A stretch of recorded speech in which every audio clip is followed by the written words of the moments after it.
Hace algunas semanas tuvo lugar por fin, por lo menos desde el punto de vista protocolario formal, tuvo lugar el festejo, la conmemoración del bicentenario del inicio de la independencia nacional, un festejo que, como se sabe, produjo o suscitó la organización previa de comisiones, preparativos, seminarios, foros, debates, iniciativas de investigación, proyectos de discusión. Y el programa que vamos a tener el día de hoy lo dedicaremos a hacer un balance, quizá el último balance, por lo menos en este año, del Bicentenario, ya a la luz tanto del festejo como de todas esas iniciativas que tuvieron lugar. Quédese con nosotros, esto es Plaza de Armas.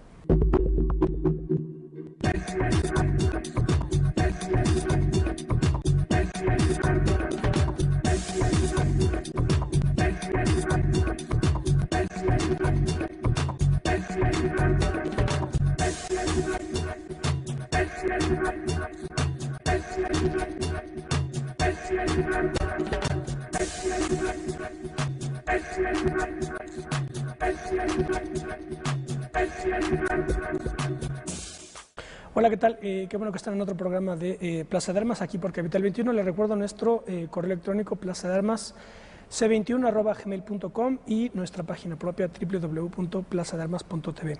Bueno, falta todavía que tenga lugar en noviembre la celebración del Centenario de la Revolución. En la introducción me referí sobre todo a lo que tiene que ver con el Bicentenario, pero digamos ya estamos a unas semanas de que tenga también lugar la celebración del Centenario de la Revolución, pero vamos en todo caso a dedicar este programa a hacer el balance de las actividades que han tenido lugar desde muchísimos frentes de muy variada calidad intelectual, dirigida a amplitud y variedad de públicos, desde la iniciativa privada, iniciativas institucionales, académicas, internacionales. Así que bueno, intentaremos hacer un balance de ello para ver bueno, qué se puede decir al respecto. Para este programa tengo el gusto de saludar a Silvia Rábago. Hola, Silvia. Hola, gracias.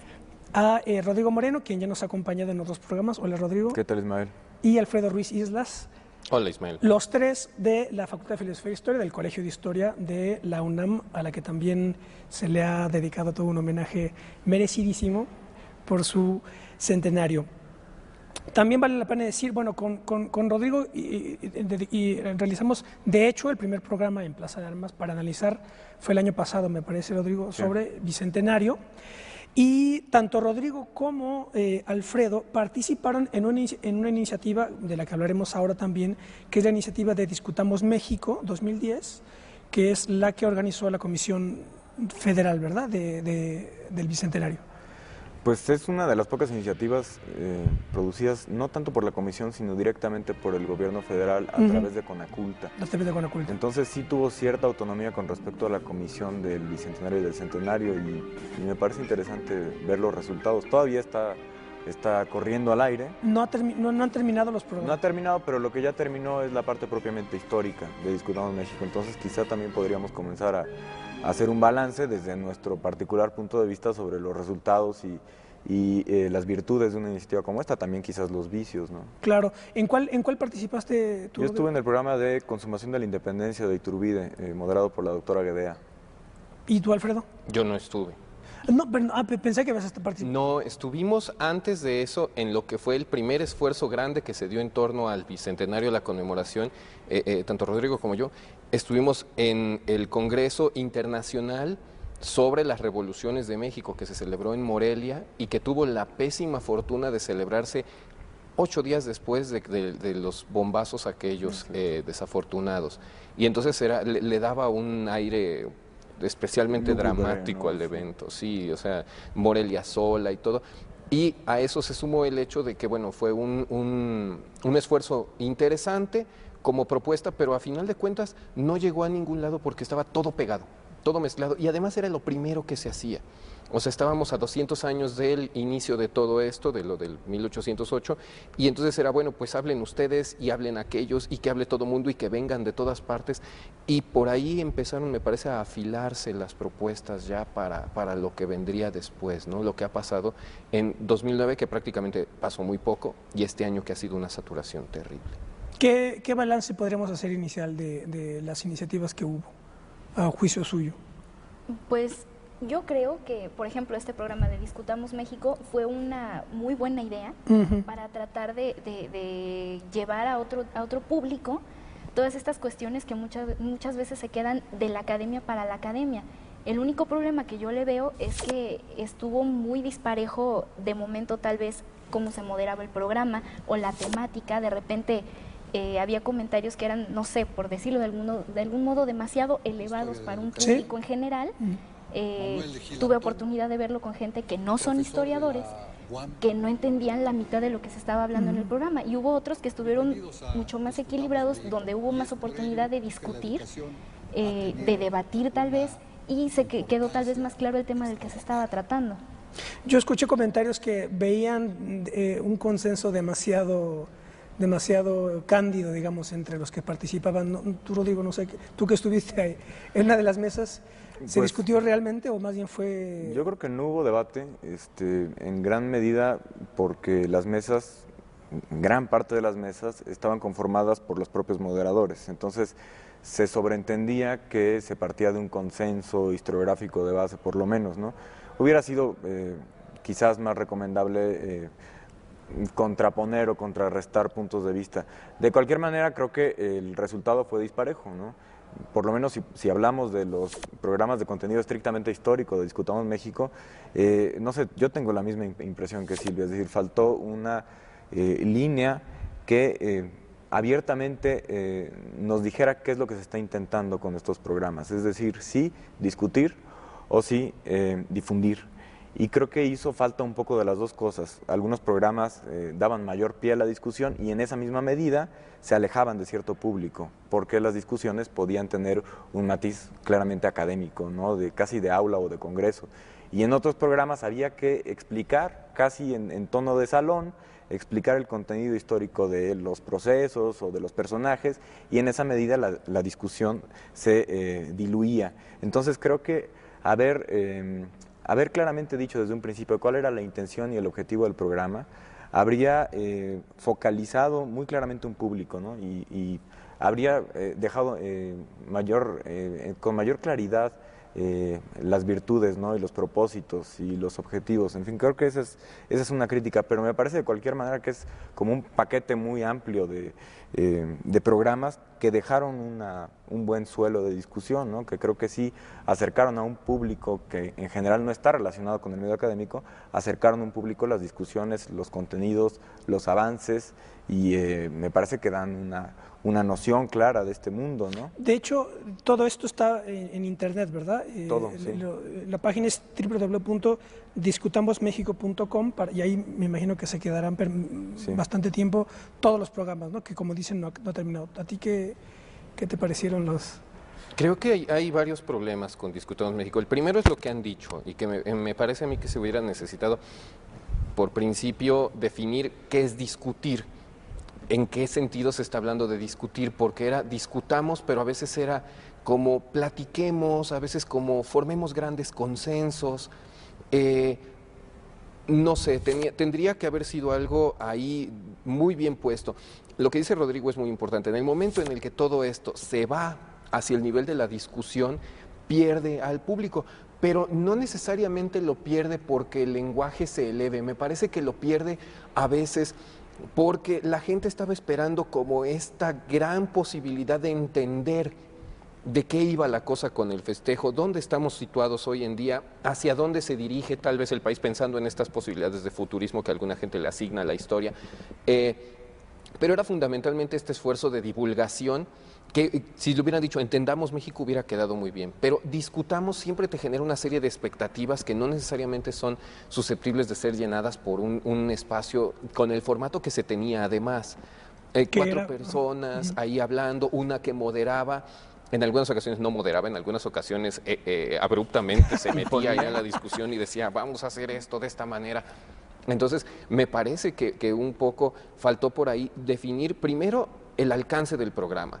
Y después de definir el alcance del programa, tal vez crear otro tipo de formato, porque hay un problema ahí que comentó hace poco una colega de la facultad, que estaba ella estuvo ahí como coordinadora, decía, es que yo llegué al programa y me desencanté del mismo, pero entonces parece como que el programa tiene vida propia, como que el programa puede lograr que la gente se desencante o no, Claro. y es algo que es la acción del sujeto. Claro.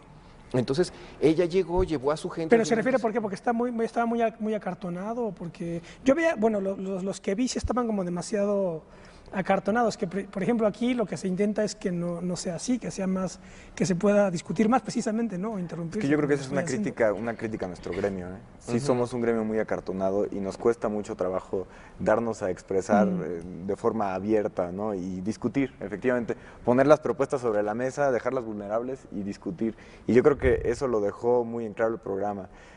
Un divorcio entre nuestro oficio y lo que la sociedad espera de nosotros. Y eso es dramático, darse cuenta de ello. Totalmente. Es decir, que llegas a un programa y te preguntan, bueno, ¿en qué ha avanzado la historia en estos años? ¿Qué sabemos sobre la independencia? ¿Existe o no existe el pípila?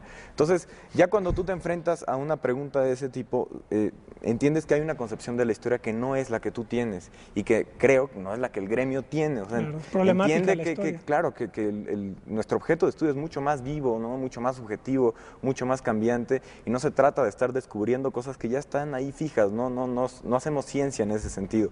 Entonces, cuando hay una diferencia de objetivos tan clara entre sociedad y academia, puede que no haya comunicación, ¿no? No, y además disciplinas, ¿no? Porque, por ejemplo, aquí tengo la temática, fueron, según la información de la página, son 23 ejes temáticos, ¿no? Los 10 primeros son de la Facultad de Historia. Bueno, también, y antropología está, introducción general, los digo rápido, Mesoamérica, México virreinal, grandes temas fundacionales, independencia, México independiente, el porfiriato, Revolución Mexicana, la construcción de un nuevo país, México moderno, historia mínima de estados y municipios. Hasta ahí, Facultad de Historia. Y luego vienen ya los politólogos y los sociólogos. Tema 11, transición democrática. Que me imagino que por ahí va el asunto, era como todo alinearlo según la idea de la transición democrática, ¿verdad? Me parece, eso lo podemos discutir ahora. Transición democrática, después organizaciones políticas, discusión pública, educación, quiénes somos los mexicanos, México, cruce de culturas, mujeres, la juventud hoy, derechos humanos, escenario internacional, actualidad, México en calidoscopio y un México para los próximos 100 años. Esos fueron más o menos los temas. Distintas facultades ahí que tienen que ver un poco con cuestiones tanto ontológicas como nociológicas, ¿no? De abordaje de la realidad. Pero también tiene que ver algo ahí en este abordaje, ¿o no? Por ejemplo, yo recuerdo cuando empezaron a transmitir estos programas donde parecía que ya la historia era así como, bueno, empezamos aquí, terminamos acá, y que vengan los que siguen. Empezaron a hablar de cuestiones como de región, de construcción de lo regional, de la idea de México, México multicultural, etcétera, y eran programas sumamente didácticos.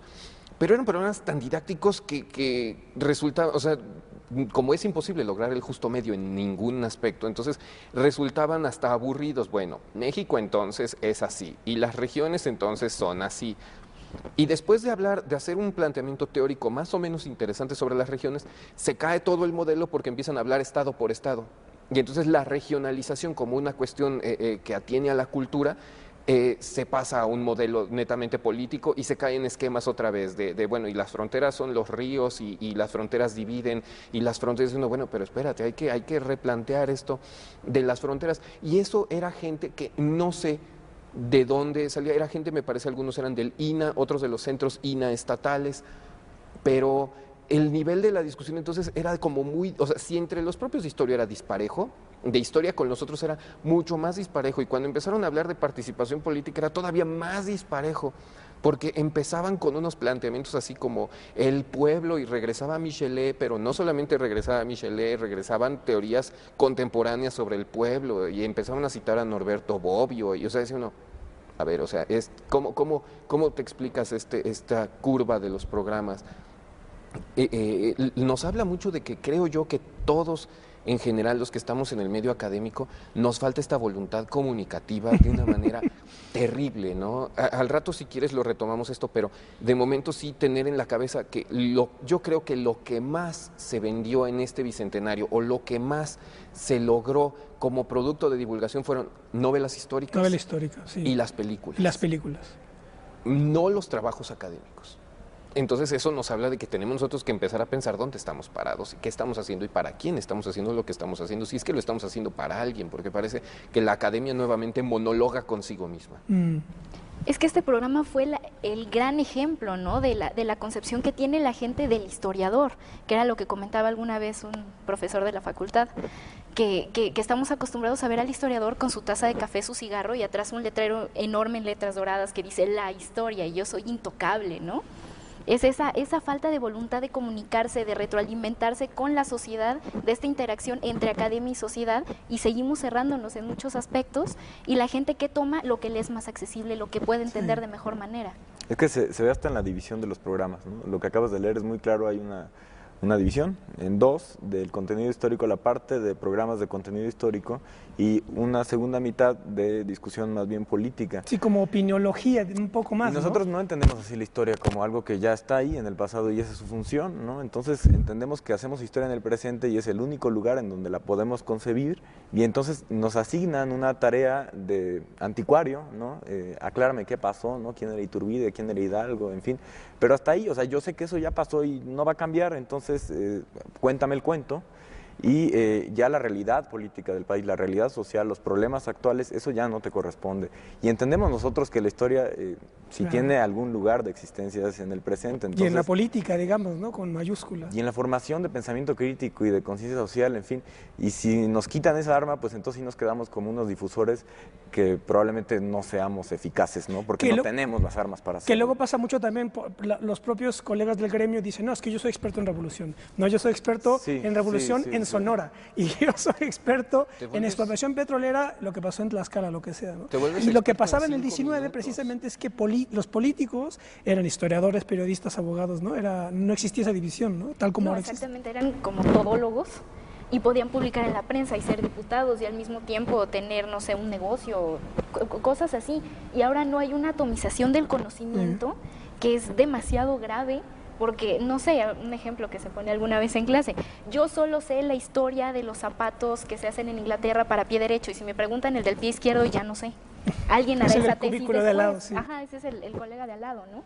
Que se entiende, la hiperespecialización tiene una razón de ser, ¿no? Somos ya demasiados historiadores profesionales y entonces pues tú tienes que saber más que todos de algo y ser capaz de explicar ese algo. Claro. Pero eso ha tenido el vicio tremendo de impedir el diálogo. O sea, si somos historiadores, el chiste, nuestro servicio a la sociedad es la forma en la que pensamos, no tanto lo que sabemos sobre una cosa.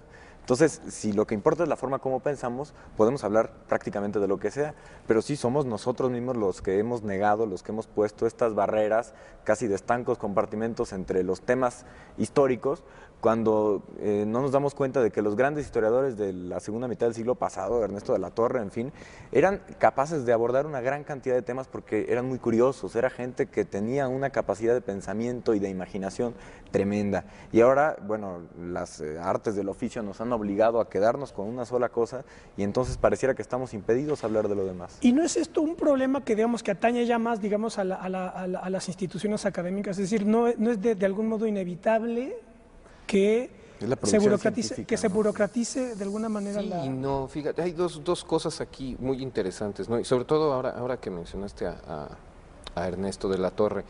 Yo me acuerdo que en el seminario de posgrado de Ernesto de la Torre éramos 14 personas que teníamos temas totalmente dispares. Había alguien que hablaba de las relaciones entre la música veracruzana con la música cubana y la música venezolana. Había otro que tenía cuestiones sobre relaciones transpacíficas de la Nueva España. Había otra muchacha que hablaba sobre la impresión de partituras en el siglo XVIII y la forma en la que se profesionaliza el método para poner de una manera clara los pentagramas. Estaba mi tema, que era colonización de la Nueva España en la parte septentrional. Había. Y Ernesto de la Torre a todos nos daba una opinión inteligente, a todos nos orientaba, de todo sabía. O sea, lo dijo muy claro una amiga cuando muere Ernesto de la Torre, dice, para mí se ha muerto el último gran historiador erudito de este país. Lo que hemos hecho ahora nosotros es un poco, como lo que decía Rodrigo, necesitamos ser el que sabe más, pero necesitamos ser el que sabe más no porque realmente lo necesitemos, sino necesitamos ser el que sabe más porque de esa manera te aseguras un nicho dentro del espacio académico. Y legítimamente, por otro lado. Legítimamente, pero eso es lo que te reporta que posibilidad de acceder a un ingreso más o menos, o sea, de bien comer, haciendo aquello para lo que estudiaste, acceder a una serie de estímulos, a una producción que sea marcadamente distinta de la de los otros, o que tenga sus puntos de contacto, pero esos puntos de contacto a veces son mínimos o nulos o más o menos. ¿No? Exactamente, se construyen desde afuera. Pero ¿cuál es el problema de todo esto? El problema de todo esto también está anclado en las instancias que norman la producción del conocimiento científico. 2 amigos míos acaban de ser votados del CONACYT porque ellos hacen historia que no es científica según el CONACYT. ¿Qué hacen? Ellos hacen historia oral. Y es gente que produce un montón de cosas y un montón de cosas distintas. O sea, no están ordeñando a la misma vaca todos los años. No están convirtiendo, como decía el artículo de Letras Libres, no convierten a la clase en ponencia, a la ponencia en seminario, el seminario en libro, el libro en clase. O sea, y es una cosa así terriblemente viciosa. Ellos producen mucho y les dijeron, ¿pero usted qué hace? Historia oral. ¿Y eso qué es? O sea, eso no es científico. Haga otra cosa fuera. Y les dieron el patadón y lo sacaron del Sistema Nacional de Investigadores. Entonces, todo está forzado por una serie de condiciones del medio. Y además con algo que, con esto de momento me gustaría cerrar. Cuando se dice, es que el historiador me tiene que aclarar lo típico, ¿no? Que vas en la calle, ¿tú qué eres historiador? Ah, ¿cuántos botones tenía la levita de Benito Juárez? ¿No? Dices, pues, ¿qué me importa? Claro. Pero si yo estoy situado en otro lado y yo me pienso como otra cosa y como historiador me concibo de otra manera, llegar a un programa a decir cuántos botones tenía la levita de Benito Juárez es una contradicción espantosa. Y otro de los errores es cuando se dice, no, es que a mí no me gustaba la historia porque soy muy malo para la memoria, como si tuviera que ver con eso, ¿no? Vamos a hacer un corte y al regresar hablaremos ya vimos los problemas de los académicos, ahora vamos a ver qué hacen los políticos al respecto. Vamos a hacer un corte.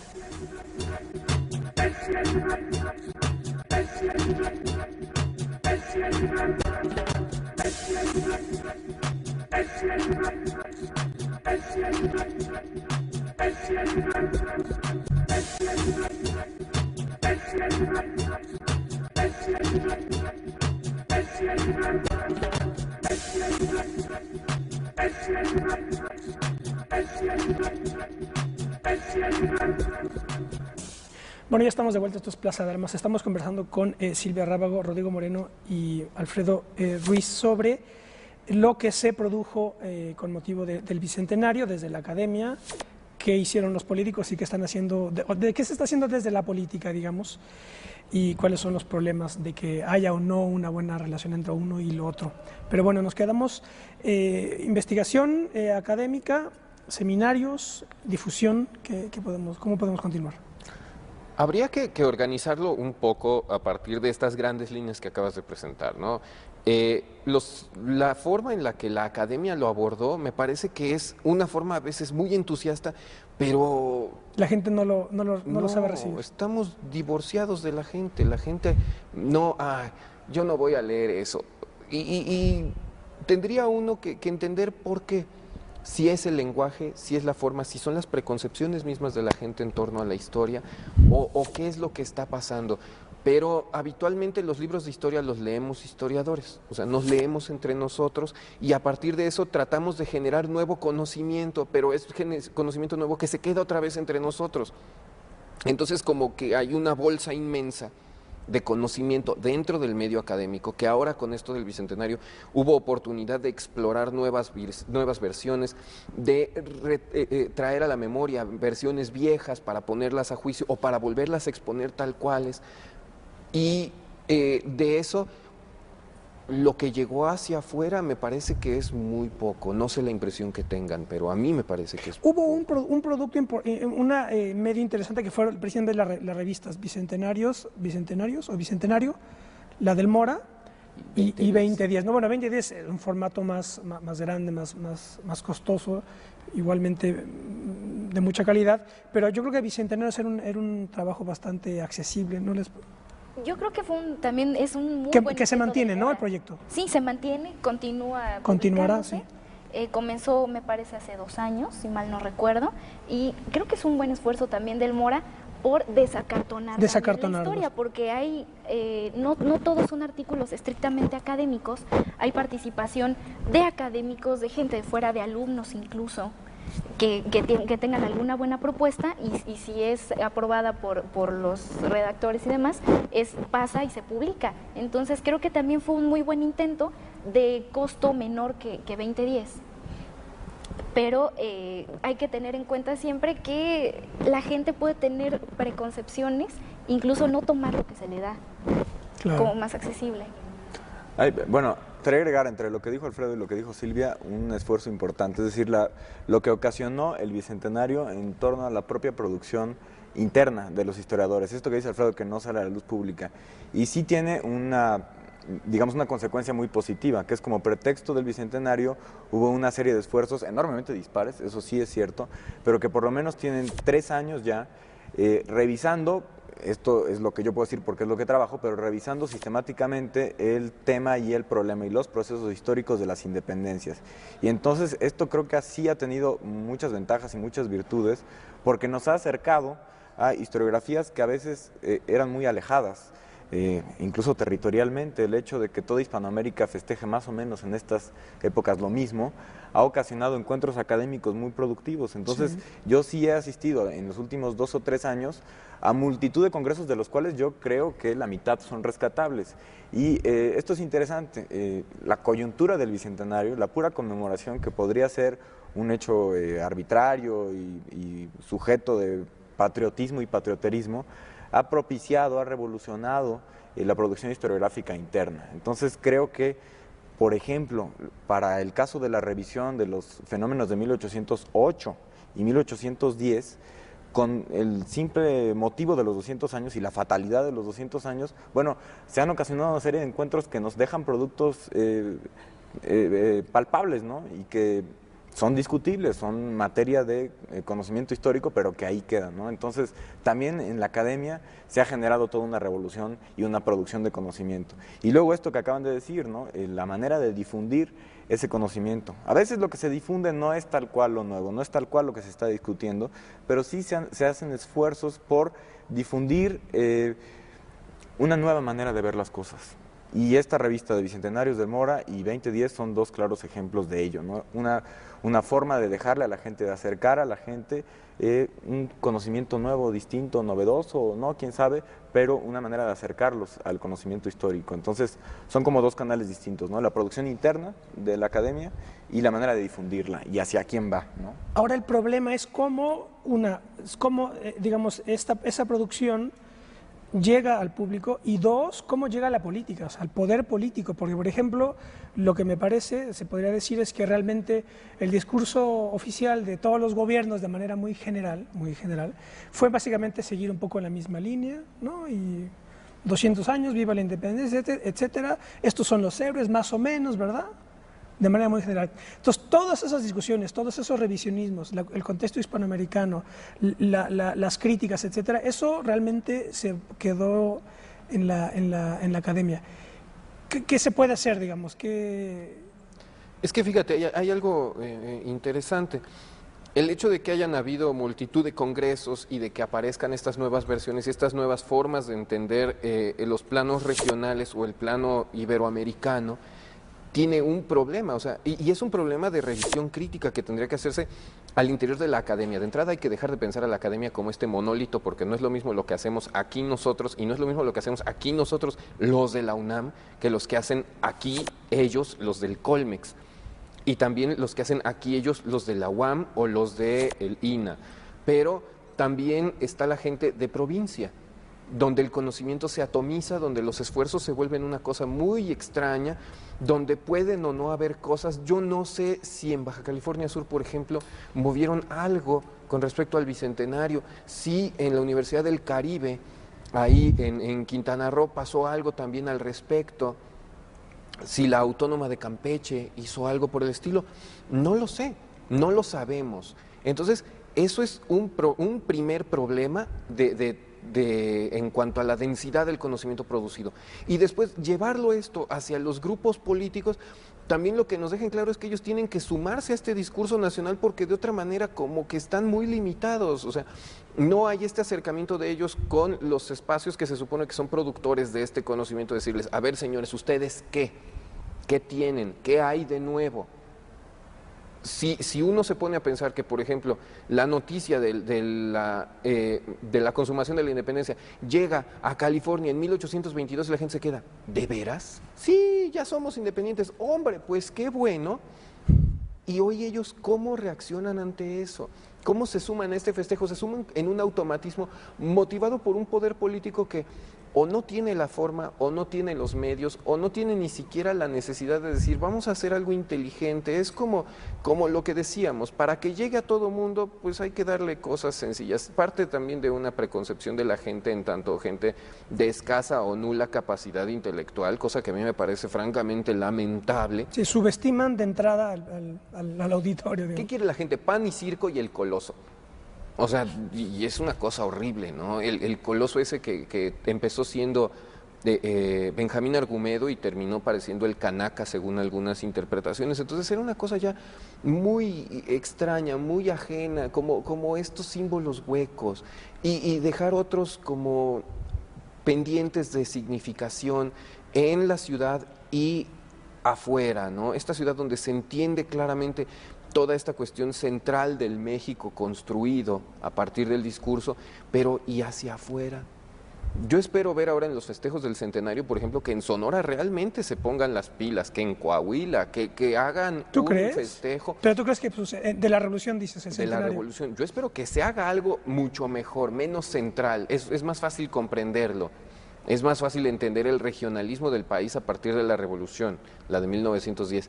Pero acá es como este discurso plano y homogéneo que tiene que ser, o sea, discutir otra vez si Hidalgo es o no el padre de la patria, es algo que puede llevar a mucho, pero es algo que te tira el festejo, es algo que le pone sombras, que te hace ahí, te lo motea de colores extraños. Es que este es un gravísimo problema. Si hablamos de divorcio entre sociedad e historiadores, bueno, el divorcio es todavía más franco y más claro entre conocimiento histórico e historiográfico científico y discurso patriótico nacional. O sea, ahí sí son dos campos tremendamente distintos y a mí sí me causa mucho problema hablar de los dos. No sé si tengan líneas convergentes, no sé si lleguen en algún momento a juntarse, pero a mí como historiador me causa mucho problema. Lo que sé es que lo que yo hago no tiene nada que ver con la construcción de esta identidad patriótica o nacional y también me queda claro que el discurso de la historia patria, la que se enseña desde primaria, tiene un sentido de orgullo nacional para generar una especie de sentimientos de solidaridad o de identidad que tiene su razón de ser. O sea, yo tampoco puedo cuestionar eso, pero acepto que me cuesta mucho trabajo entender lo que yo hago y el conocimiento que tengo de los procesos históricos y la forma en la que en general se entienden. Y también entiendo que tiene esto un sentido, que van por carriles distintos, pero entonces que todo esto sea un pretexto de algo que yo entiendo de una manera distinta y que en general el gremio entiende de una manera distinta, que es absurdo e imposible hablar de naciones en 1810, que había otro tipo de valores, de impulsos en ese momento, bueno, y que ahora se diga que hay que recuperar los valores o que hay que entender el origen de la nación o que el México milenario, bueno, a mí son cosas que me resultan enormemente contraproducentes y contradictorias, pero sé que son carriles distintos. Bueno, ¿no? pero habría que decir aquí, hay una separación entre la historia y la política, pero por ejemplo, sí existen conexiones entre otras para movernos en el terreno de las facultades. Sí hay relación entre la facultad, por ejemplo, de ciencias sociales o la de antropología, por ejemplo, vía indigenismo, que sí se meten en los discursos políticos, me parece. O sea, sí hay conexión con otros gremios, digamos. O con bueno, otros, que son más combativas, sí. que son más combativas. De entrada, bueno, el antropólogo, sí, claro, porque él sabe que trabaja con seres vivos, ¿no? Y que ese es su objeto de estudio, presentes, me refiero. Y nosotros, en tanto historiadores, sabemos que lo que trabajamos no es que sea con seres muertos, sino con documentos, ¿no? Claro. Y con hechos pasados. Entonces, en esa medida ya existe una diferencia notable. Pero creo que también nosotros somos muy reacios al diálogo interdisciplinario, ¿no? Y entonces pareciera que no hay tanta discusión entre la historia y la sociología y la antropología y la arqueología. No, hay un conflicto total, a mi juicio hay un conflicto total entre historia y antropología, es total. Sí. Sobre todo en la medida en la que se plantea que la historia tiene que buscar el suelo específico de las enunciaciones, el espacio concreto del significado, y el antropólogo va tomando de aquí, de acá, de acá, de acá, para montar un aparato explicativo que él considera amplio, válido y suficiente. Y nosotros decimos, no, o sea, eso es un absurdo, o sea, está metiendo de todo en el mismo costal para crearse algo que pudiera incluso parecer y ser catalogado como falso. Entonces, a partir de ahí sí tenemos nosotros un grave problema que yo creo que no nos aísla en la medida en la que surge... ¿Nos aísla que las disciplinas, dices? A nosotros los historiadores, pensando en esto que acabas de decir, de que los antropólogos y los sociólogos y los politólogos tienen esta cuestión fundamental de conexión con los órdenes de gobierno, ¿no? Y los historiadores no, pero este aislamiento, este dejar afuera al historiador, sucede en la medida en la que se concibe justamente a la historia como el hasta allá y hasta entonces, y no como algo, lo que decía Rodrigo hace rato, que es fundamentalmente materia del presente. Y cuando alguien pregunta, bueno, ¿y de qué me sirve a mí estudiar viejeces? Entonces ahí es donde caemos en un hoyo importantísimo. Ahí es donde la actualidad de lo que estamos haciendo no se entiende, no se valora, pero también con el otro problema de, por ejemplo, de Discutamos México, que tú mismo lo señalaste, ¿no? Venimos desde ese pasado y llegamos hasta el día de hoy, así como en una línea recta, unívoca, continua, unívoca y siempre con el mismo sentido y la misma posibilidad de ser, porque no hay de otra. O sea, nos lleva a replantearnos un montón de cosas dentro de la disciplina, dentro de nuestras posibilidades de divulgación, el contacto que tenemos con la gente, con otros grupos que hacen historia. Yo trabajo mucho con cronistas y ellos son gente que ha producido muchísimo para esto del Bicentenario, pero en un nivel que a veces es lamentablemente elemental, lamentablemente de bronce. Y entonces tampoco llegamos a ningún lado así. Y tampoco puede uno llegar a corregirles. Decirle, oye, ¿sabes qué? Es que el héroe de tu pueblo no es ni siquiera héroe y menos es de tu pueblo, es de otro lugar y es un villano. Entonces me pegan. Claro. Pero necesitamos como ir articulando. Sí, yo leí en un periódico, no va a dar, van a herir susceptibilidades, no va a dar ni el nombre del periódico ni el autor, pero un artículo lamentabilísimo hablaba sobre la reacción, sobre cómo el gobierno reaccionario, así, ¿verdad?, de manera categórica, o sea, el actual, lo incómodo que fue para él celebrar a sus enemigos históricos, Hidalgo. Entonces, pues, lo pone a todos de un lado, Hidalgo, Morenos, todos, ¿no?, los buenos, porque de haber sido, si hubiera podido este gobierno, hubiera celebrado, entonces pone a Santana, a los cristeros y a todo el mundo, ¿no?, Iturbide, a todos.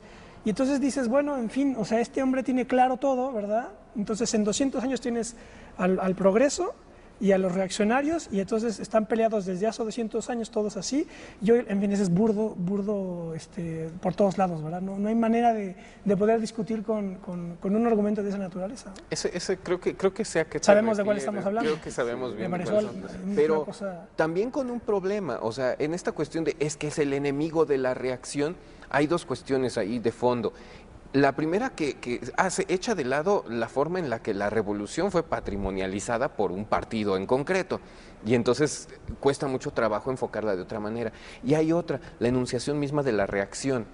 Yo siempre que oigo, los reaccionarios, siempre me acuerdo de esos textos de Venustiano Carranza donde dice, esos reaccionarios espantosos, bandoleros. O sea, para Carranza los reaccionarios son Zapata y Villa.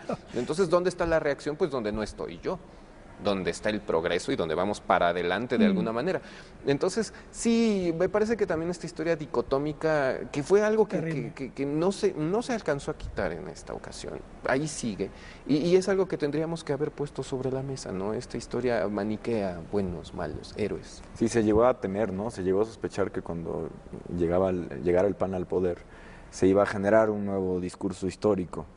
Yo no sé si eso hubiera sido malo o no, lo cierto es que no pasó, y no pasó por un hecho más lamentable que no es propiamente la reacción, sino por la vil ignorancia. Sí, ¿no? sí, fue eso. La verdad es que hay una gran ignorancia de los procesos históricos, y entonces no es que estén dispuestos a enarbolar a Iturbide o a Santana porque crean que eso va de acuerdo a sus propios valores, no, es que no tienen ni idea, de lo que significaron esos procesos, y además no se van a atrever a hablar es mal como una en contra de miseria, nadie. son miserables porque ni siquiera lo pueden hacer, o sea, no había bronca, o sea, yo no tengo problema con que me expliquen la consumación y el papel fundamental que tuvo, por ejemplo, Iturbide. como dice Bulnes, ¿no? Pone Hidalgo, Morelos, es Hidalgo, Morelos y Iturbide, son los tres fundamentales. O Molina Enríquez, igual, en los grandes problemas nacionales y en Juárez y la Reforma, pone a todos en su justo lugar. No se va ni contra uno ni contra otro. Bien Porfirio Díaz, bien Santana, en su momento estaban resolviendo problemas concretos, etc. El problema es la ignorancia y la miseria que hay en unos y en otros, en este caso en el gobierno panista. Pero yo no tendré problema que me saquen a la mano a Iturbide, no, ¿por qué habría problema? Es que es el gran problema también de todos estos festejos, que no se pudo salir de la casilla de estos son los buenos, estos son los héroes, estos son los malos, estos no los toques. ¿Por qué se sacan los restos en esta acción patética de sacar los huesitos del ángel para llevarlos a Palacio Nacional? Y a Iturbide lo dejan, para no variar, olvidado, arrumbado en su rinconcito de la catedral, ¿no? Pero y con esto algo que además lo escuchaba yo el domingo y dice uno, bueno, es que ya es hasta de dar ternura. A Iturbide lo dejaron abandonado, a Iturbide ni quien le tirara un lazo. Y para echarle sal a la llaga, ¿quién es el único que se acuerda de Iturbide? El arzobispo. Aquí está Iturbide y aquí lo tenemos. Hubo misa, ¿eh? Hubo Sí, misa exacto. El día 26, la misa y cantaron el himno guadalupano y demás. Y hubo una exaltación muy interesante a Iturbide por lo que se festejaba el lunes. Pero dice uno, bueno, si existe gente con esta miseria intelectual y conceptual que, Iturbide es un malvado, ya ves, solo la iglesia es la única que... Es terrible. Ahora, el problema no es Iturbide, ¿no? El problema son los héroes. O sea, el problema es este discurso de historia oficial, claro, la figura que del héroe no puede prescindir del héroe, ¿no? Y insisto que eso me causa problema a mí. Entiendo que esto tiene un sentido en el civismo más bien, ¿no? En la formación del ciudadano y en la exaltación de ciertos valores. Pero cuando uno ve los procesos, el papel del héroe, la figura del héroe es absolutamente prescindible, ¿no? Es contraproducente por completo para entender el proceso histórico. Bueno, vamos a hacer un corte más y regresamos en un minuto, no se vayan.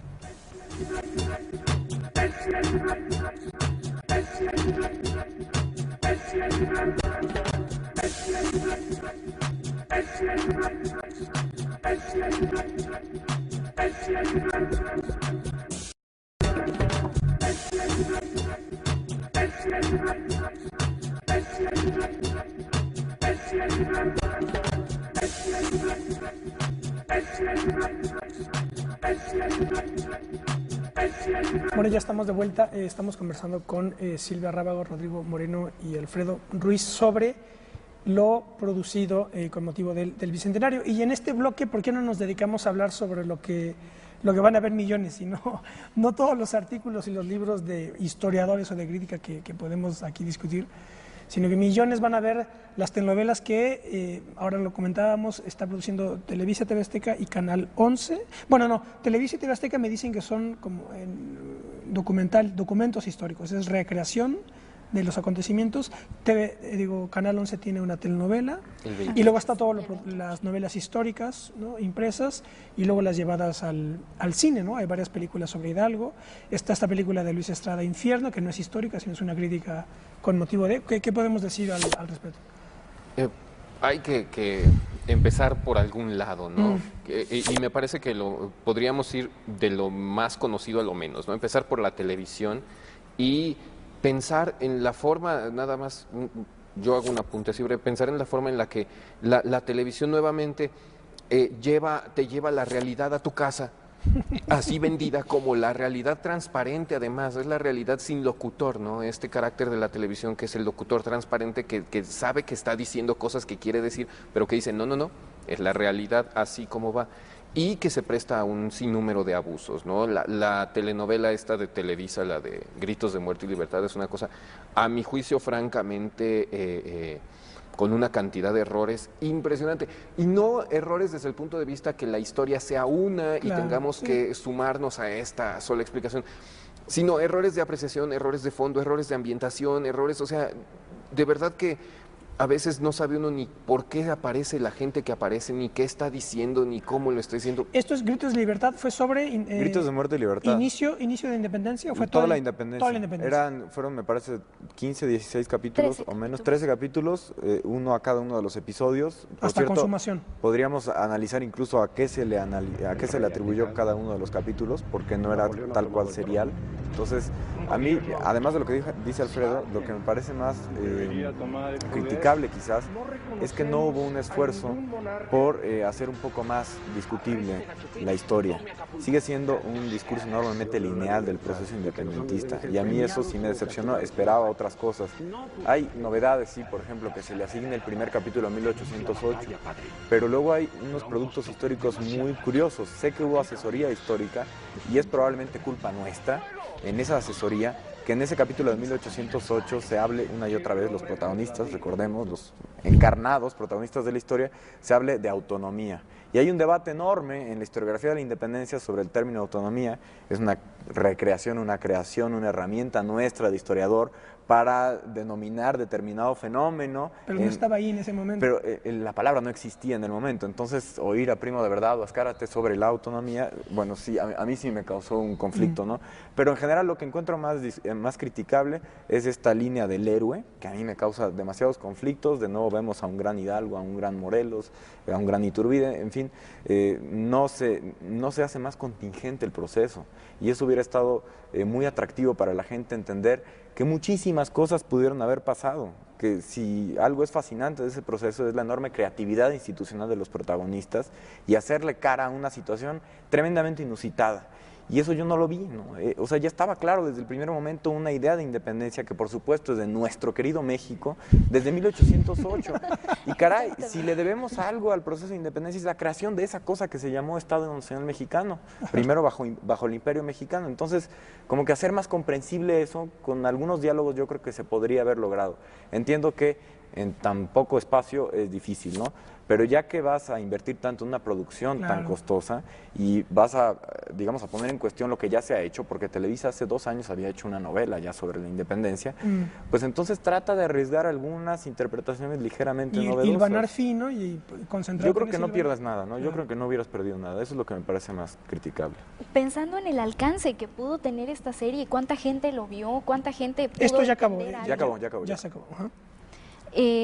Es lo que comenta Rodrigo, ver otra vez al héroe, a ese Hidalgo de bronce, el venerable anciano, padre de la patria, en un caballo gritando vamos a hacer estallar al mundo.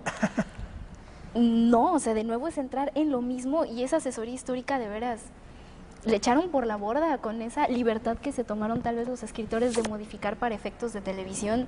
Claro. ¿TV Azteca qué produjo? ¿O vieron la de TV Azteca? No. No, hay otra, estaba en el 28 una sobre Zapata, que es también Zapata, un héroe sin manchas, ¿no?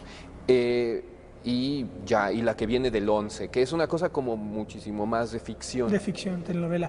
Ahora, tenemos novela histórica, libros como tal, hay que... Libros, hay un montón de libros que han salido, por lo menos están, y además se han vuelto a presentar, ¿no? Está otra vez vigente el libro de Morelos, de Palou, está el libro de Pobre Patria Mía, también de Palou, que es una novela sobre Porfirio Díaz. ¿Esos qué tal? Bien, en general...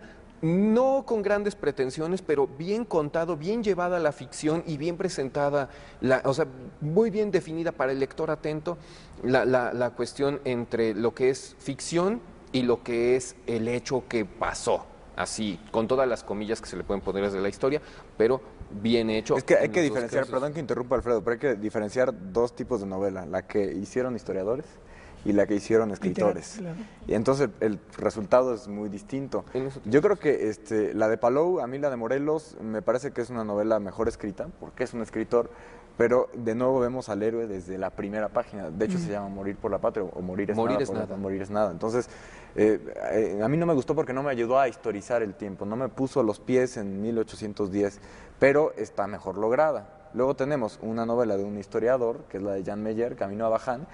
Jan Meyer es un gran conocedor del proceso de Hidalgo, sobre todo cuando gobierna en Guadalajara y de ahí todo lo que ocasiona en la Nueva Galicia, y se nota el conocimiento del tiempo y es muy puntual, pero entonces echa mano muchísimo de los recursos que nosotros utilizamos como historiadores, que es citar el documento, y entonces es una recopilación documental fascinante la novela, ¿no? Pero como novela me parece que pierde eficacia en ese sentido. Claro. Perdón, estabas en eso. No, está bien. No, eficacia narrativa, sí, la de Jan Meyer, no. Está también una sobre Mariano Matamoros, que es... Lo más curioso es que para acceder a un posicionamiento retórico muy bueno, o sea, a ver, que me crean mi novela, que no solamente es lo que me he inventado, sino que pasó, ponen bibliografía en estas novelas, ¿no? Y el problema es que la de Matamoros, la bibliografía que tiene, pues es bibliografía muy básica, o sea, es Alamán, es Mora, y ya, entonces se va como que todo muy rápido, ¿no? Y entonces llegamos a Chiautla y antes habíamos estado en Izúcar y antes habíamos estado en tal parte, y ya dice uno, bueno, y cuéntame el detalle, describe.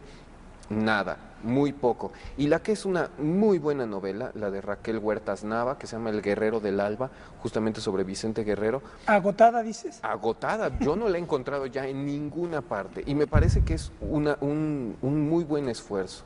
Entonces, hay como para todos los gustos, ¿no? Esta de Matamoros, digo, es buena y es más sencillita. Entonces queda bien. La otra, la de Jan Meyer, pues me parece que va hacia otro tipo de público que está esperando otro tipo de cosas, ¿no? Es muy curioso porque si hablamos de novelas, pues yo creo que va a haber algunas, no sé si insuperables, pero que es difícil prescindir de ellas. Y Los Pasos de López de Ibargüengoitia, aunque no sea en Bicentenario, se tiene que leer. Es como tratar de entender a Bolívar a través del General en su laberinto de García Márquez, pues es mucho más eficaz que muchos libros de historia. Y son capaces de recrear el tiempo histórico, no los hechos, sino el tiempo histórico, porque tienen mejores instrumentos narrativos. Es evidente, ¿no? No nos pongas a nosotros a escribir novelas porque probablemente el resultado sería lamentable. Nos quedan 2 minutos. Películas. Otra. Pues de las películas que han salido últimamente, la del atentado, por ejemplo, que está bien contada, está bien llevada la historia. En algunos momentos se hace lenta, lo que es muy notorio es que los foros a veces parecen de cartón. Pero la historia está bien contada, las actuaciones están muy bien. La de Hidalgo, no he tenido oportunidad de ver. Hidalgo se basa en la novela, en una novela, ¿no? La de Hidalgo de Bichir es los años de Hidalgo en el último cuarto del siglo XVIII, en San Felipe. Entonces es como la recreación de la pequeña Francia y todo esto. Correcto. Entonces parece que está muy bien llevada porque tiene este tono de Ibargüengoitia, justamente desmitificador, como tratar de burlarse un poco del personaje que desde luego ahí, me parece a mí, no está como un héroe. Entonces, por lo menos como desfachatada, produce un efecto positivo. Algo distinto de todo lo que se había estado viendo. Pero fíjate, es muy extraño, porque puede ser una película desfachatada, pero desde que lo ves, es Hidalgo, que tal vez no es héroe, pero es decidido, es valiente, es audaz, es temerario. Aunque se eche sus alipuses y se vaya con 2, 3 muñecas por ahí, pero finalmente tiene este problema, que sigue siendo Hidalgo que ya tiene en la cabeza puesto que él va a ser el gran héroe, ¿no? Y bueno, si vemos esa otra película, la del Héroes Verdaderos, no hay ni qué decir, ¿no? Pero esto es caricatura. Es caricatura. ¿Esa ya la vieron ustedes? No, todavía no. Pero bueno, sí, los adelantos te lo dejan ver. Y esa viene en 2 o en 3 partes. Héroes Verdaderos. Viene una de la independencia, que es la que está ahorita. Va a haber una de la revolución y la otra tal vez sea de la reforma o algo así. Que desde luego lo que va a reforzar es este orgullo patriótico. De ahí sí no esperamos ningún espíritu crítico. No, nada.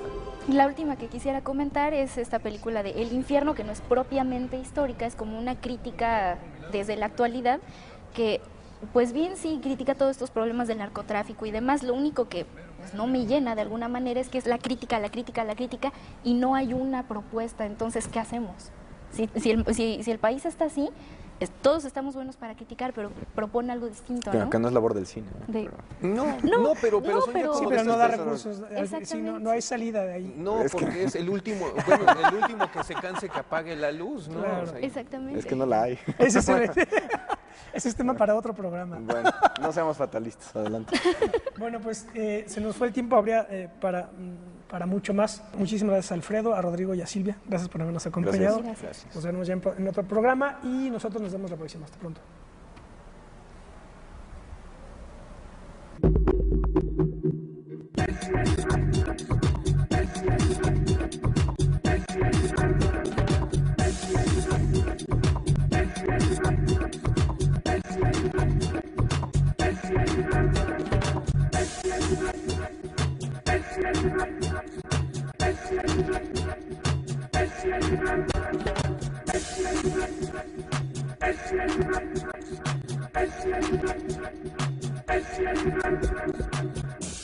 También quizás los vicios, ¿no? Claro. ¿En cuál participaste tú? Yo estuve en el programa de Consumación de la Independencia de Iturbide, moderado por la doctora Guedea. ¿Y tú, Alfredo? yo no estuve. No, pero pensé que ibas a estar participando. No, estuvimos antes de eso en lo que fue el primer esfuerzo grande que se dio en torno al bicentenario de la conmemoración, tanto Rodrigo como yo, estuvimos en el Congreso Internacional sobre las Revoluciones de México, que se celebró en Morelia y que tuvo la pésima fortuna de celebrarse 8 días después de los bombazos aquellos desafortunados. Y entonces le daba un aire especialmente dramático al evento, sí, o sea, Morelia sola y todo. Y a eso se sumó el hecho de que, bueno, fue un esfuerzo interesante como propuesta, pero a final de cuentas no llegó a ningún lado porque estaba todo pegado, todo mezclado, y además era lo primero que se hacía. O sea, estábamos a 200 años del inicio de todo esto, de lo del 1808, y entonces era, bueno, pues hablen ustedes y hablen aquellos y que hable todo mundo y que vengan de todas partes. Y por ahí empezaron, me parece, a afilarse las propuestas ya para lo que vendría después, ¿no? Lo que ha pasado en 2009, que prácticamente pasó muy poco, y este año que ha sido una saturación terrible. ¿Qué balance podríamos hacer inicial de las iniciativas que hubo, a juicio suyo? Pues yo creo que, por ejemplo, este programa de Discutamos México fue una muy buena idea para tratar de llevar a otro público todas estas cuestiones que muchas veces se quedan de la academia para la academia. El único problema que yo le veo es que estuvo muy disparejo de momento, tal vez, cómo se moderaba el programa o la temática. De repente había comentarios que eran, no sé, por decir... De las actividades que han tenido lugar desde muchísimos frentes de muy variada calidad intelectual, dirigida a amplitud y variedad de públicos, desde la iniciativa privada, iniciativas institucionales, académicas, internacionales. Así que bueno, intentaremos hacer un balance de ello para ver bueno, qué se puede decir al respecto. Para este programa tengo el gusto de saludar a Silvia Rábago. Hola, Silvia. Hola, gracias. A Rodrigo Moreno, quien ya nos ha acompañado en otros programas. Hola, Rodrigo. ¿Qué tal, Ismael? Y Alfredo Ruiz Islas.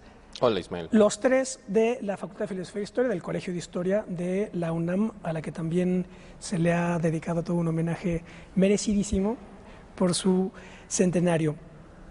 También vale la pena decir, bueno, con Rodrigo y realizamos, de hecho, el primer programa en Plaza de Armas para analizar, fue el año pasado, me parece, Rodrigo, sobre Bicentenario. Y tanto Rodrigo como Alfredo participaron en una iniciativa de la que hablaremos ahora también, que es la iniciativa de Discutamos México 2010, que es la que organizó la Comisión Federal, ¿verdad?, del Bicentenario. Pues es una de las pocas iniciativas producidas no tanto por la Comisión, sino directamente por el gobierno federal a través de Conaculta. A través de Conaculta. Entonces sí tuvo cierta autonomía con respecto a la Comisión del Bicentenario y del Centenario y me parece interesante ver los resultados. Todavía está corriendo al aire. No han terminado los programas. No ha terminado, pero lo que ya terminó es la parte propiamente histórica de Discutamos México. Entonces quizá también podríamos comenzar a hacer un balance desde nuestro particular punto de vista sobre los resultados y las virtudes de una iniciativa como esta. Haber claramente dicho desde un principio cuál era la intención y el objetivo del programa, habría focalizado muy claramente un público, ¿no? y habría dejado con mayor claridad las virtudes, ¿no?, y los propósitos y los objetivos. En fin, creo que esa es una crítica, pero me parece de cualquier manera que es como un paquete muy amplio de programas que dejaron un buen suelo de discusión, ¿no?, que creo que sí acercaron a un público que en general no está relacionado con el medio académico, acercaron a un público las discusiones, los contenidos, los avances, y me parece que dan una noción clara de este mundo, ¿no? De hecho, todo esto está en internet, ¿verdad? Todo, sí.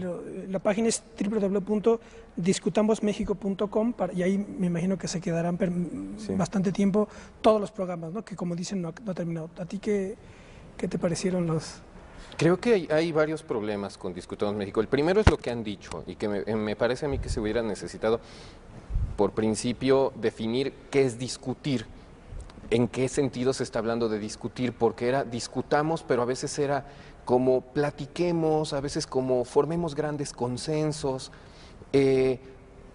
No sé, tendría que haber sido algo ahí muy bien puesto. Lo que dice Rodrigo es muy importante. En el momento en el que todo esto se va hacia el nivel de la discusión, pierde al público, pero no necesariamente lo pierde porque el lenguaje se eleve. Me parece que lo pierde a veces porque la gente estaba esperando como esta gran posibilidad de entender de qué iba la cosa con el festejo, dónde estamos situados hoy en día, hacia dónde se dirige tal vez el país pensando en estas posibilidades de futuro. De algún modo demasiado elevados para un público en general. Tuve oportunidad de verlo con gente que no son historiadores, que no entendían la mitad de lo que se estaba hablando en el programa, y hubo otros que estuvieron mucho más equilibrados, donde hubo más oportunidad de discutir, de debatir tal vez, y se quedó tal vez más claro el tema del que se estaba tratando. Yo escuché comentarios que veían un consenso demasiado cándido, digamos, entre los que participaban. No, tú, Rodrigo, no sé, tú que estuviste ahí, en una de las mesas, ¿se discutió realmente o más bien fue...? Yo creo que no hubo debate, en gran medida porque las mesas, gran parte de las mesas, estaban conformadas por los propios moderadores. Entonces, se sobreentendía que se partía de un consenso historiográfico de base, por lo menos, ¿no? Hubiera sido quizás más recomendable contraponer o contrarrestar puntos de vista. De cualquier manera, creo que el resultado fue disparejo, ¿no? Por lo menos si hablamos de los programas de contenido estrictamente histórico de Discutamos México, no sé, yo tengo la misma impresión que Silvia, es decir, faltó una línea que abiertamente nos dijera qué es lo que se está intentando con estos programas, es decir, sí discutir o sí difundir. Y creo que hizo falta un poco de las dos cosas. Algunos programas daban mayor pie a la discusión y en esa misma medida se alejaban de cierto público, porque las discusiones podían tener un matiz claramente académico, ¿no? Casi de aula o de congreso. Y en otros programas había que explicar, casi en tono de salón, explicar el contenido histórico de los procesos o de los personajes, y en esa medida la discusión se diluía. Entonces creo que, hace algunas semanas tuvo lugar por fin, por lo menos desde el punto de vista protocolario formal, tuvo lugar el festejo, la conmemoración del bicentenario del inicio de la independencia nacional, un festejo que, como se sabe, produjo o suscitó la organización previa de comisiones, preparativos, seminarios, foros, debates, iniciativas de investigación, proyectos de discusión. Y el programa que vamos a tener el día de hoy lo dedicaremos a hacer un balance, quizá el último balance, por lo menos en este año, del Bicentenario, ya a la luz tanto del festejo como de todas esas iniciativas que tuvieron lugar. Quédese con nosotros, esto es Plaza de Armas.